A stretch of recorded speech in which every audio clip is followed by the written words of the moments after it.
நாம் இப்போ பார்த்துக்கிட்டு இருக்கிறது 55 inches Samsung neo QLED TV. இந்த வீடியோவை கஸ்டமர் நமக்கு வாட்ஸ்அப்பில் சென்ட் பண்ணி எங்கள் டிவியில் டிஸ்பிளேல ஃப்ளிக்கரிங் இருக்குது, நாங்கள் ஆத்தரைஸ் சர்வீஸ் சென்டர் கான்டாக்ட் பண்ணப்போ அவங்க வந்து ஃபுல் டிஸ்பிளே செக்ஷன் மாற்றணும்னு எஸ்டிமேட் கொடுத்துருக்காங்க. எங்களுக்கு அது ப்ரைஸ் அதிகமாக இருக்குது, உங்களால் அதை விட பெஸ்ட்டாக பண்ண முடியுமான்னு கேட்டிருந்தாங்க.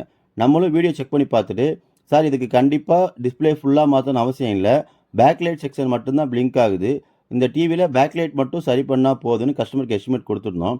கஸ்டமரும் நம்மளோட எஸ்டிமேஷன் அப்ரூவ் பண்ணதுக்கப்புறம் அவங்க வீட்டுக்கே போயிட்டு வித்தின் 4 ஹவர்ஸில் பேக்லைட் செக்ஷனை பிரித்து ஃபால்ட் அரெஸ்ட் பண்ணி கொடுத்தாச்சு.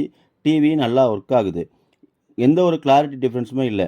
இதே மாதிரி உங்களுக்கும் எல்இடி டிவி ரிலேட்டடாக எந்த இஷ்யூ இருந்தாலும் ஸ்க்ரீனில் தர அந்த வாட்ஸ்அப் நம்பருக்கு ஒரு 30 செகண்ட்லேருந்து 50 செகண்ட்குள்ளே வீடியோ எடுத்து அனுப்புங்க, மாடல் நம்பரும் அனுப்புங்க.